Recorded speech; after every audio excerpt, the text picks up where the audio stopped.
So yes, I have saw the clips of Bill Maher talking with Seth McFarlane about COVID-19. And I've read all the headlines that says Seth McFarlane destroys Bill Maher on COVID-19. And while I will agree that he did, that he definitely outwitted him and outdebated him on that subject, which isn't hard to do, by the way, I still don't think he went hard enough in the paint on Bill Maher. I still don't think he really took him to the task that I would like to see him taken to. I've said this because I've made several videos in the past about Bill Maher, and I've often said that he once upon a time was a political hero of mine, and I always say that his documentary, Religulous, or however the hell you say it, was a great piece of work. I could still watch it and be entertained by it. But the further and further that I grow and get away from Bill Maher, the more I realize he's like that band when you were in high school that did put out the one good record, and you wore it out, and it really inspired you. But one day you realize that everything they did after that just didn't hold up to nothing that they originally did. And eventually you realize that you were influenced by a lot more people with a lot broader of a palette. That's pretty much what it's like. If you watch Bill Maher's podcast, Club Random, or listen to it whichever way you go about it, I can go ahead and tell you that it's the same episode regardless of who's on it. Let's say you're a fan of Stevie Nicks. I don't know if she's been on there or not, but let's just say you're a Stevie Nicks fan, and you see that it says Stevie Nicks is on Club Random. Normally, if you see that someone like that is on a podcast, you say to yourself, wow, I want to tune in because I want to hear what they're up to. I'd like to know what Stevie Nicks is doing these days. I would like to maybe learn something about Stevie Nicks that I didn't know before. Well, if you turn into Club Random, you're not going to learn anything new about the person, and you're not going to really even get to hear them talk because it's the same episode no matter who is sitting across in the chair from him. And this is what it is in case you've not seen it. He brings them on. He offers them something to smoke. He offers them something to drink.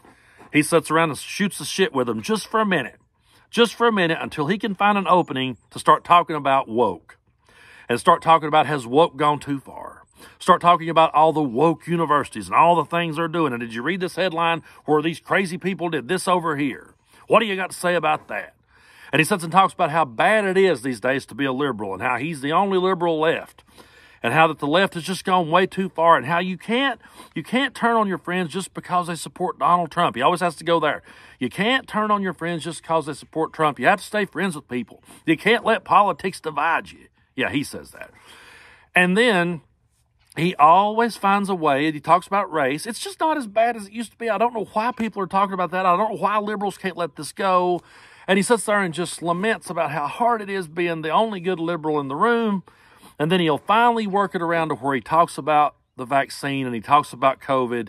And he always has to point out that he didn't know that you could get COVID after you took the vaccine and you can't believe the science. And he always has to do that. Watch, every time he's ever talked about it, you don't have the science. He has to do that every time.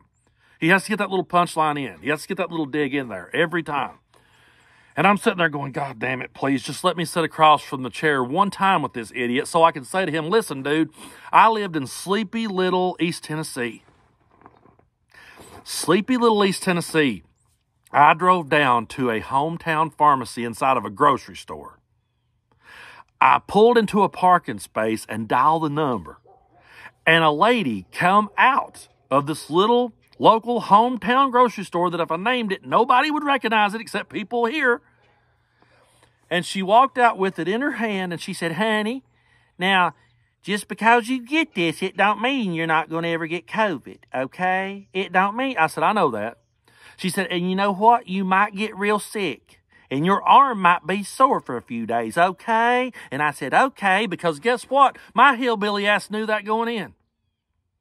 And yet Bill Maher has to tell this story every time like, I had no idea. Really? You know why you had no idea? Because you wasn't paying attention to the science. Because you were too busy trying to twist everything and distort everything and shove everything up everybody's ass sideways, and you didn't stop and listen to what was actually being said. And every time he has to sit and talk about, well, what about, people getting the vaccine that had side effects? I knew going in there could potentially be side effects. I know that if tomorrow we discover that just peanuts is the cure for cancer, let's just say we discovered that, And we started handing out peanuts to cancer patients. Some people would have an allergic reaction, Bill. We know that. We knew that going in. The reason that I went down there and got mine anyway is because people were fucking dying. Because I was burying people in my family that was listening to idiots like you.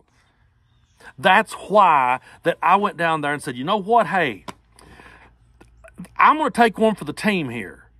Because people are dying in record numbers. People having reactions to this, of course they're going to. We knew that going in. At least my little hillbilly ass here in East Tennessee did. I don't know how he missed that meeting. But that annoys me every time I hear him talk about COVID. And the person always sits back and just kind of laughs and bullshits him. And I'm like, hey, point out to this dude, we knew that. The biggest bone I have to pick with this whole conversation with Seth McFarlane, and I love Seth. He did great. Love the guy. But it's when Bill says, well, Seth makes the point. He says, well, now that there's so much public distrust amongst people, what if another pandemic comes through? And he says, yeah. Bill Maher goes, yeah, it's because of all the misinformation that the medical people put on us. No, Bill, it's not. It's because it became a political issue. Donald Trump came out and said it would be over by Easter. Donald Trump came out and said once it heated up, everything would be fine. Donald Trump came out and said it was another hoax. And once it got painted, once the narrative got sold that the Democrats were just doing this to get rid of Trump, you couldn't convince anybody to take it. Once that happened, you could not convince anyone to take it. That's where the misinformation started. That's when people suddenly started listening to every podcaster and every quack doctor that they could find and started taking their word for it over anybody else's. It had nothing to do.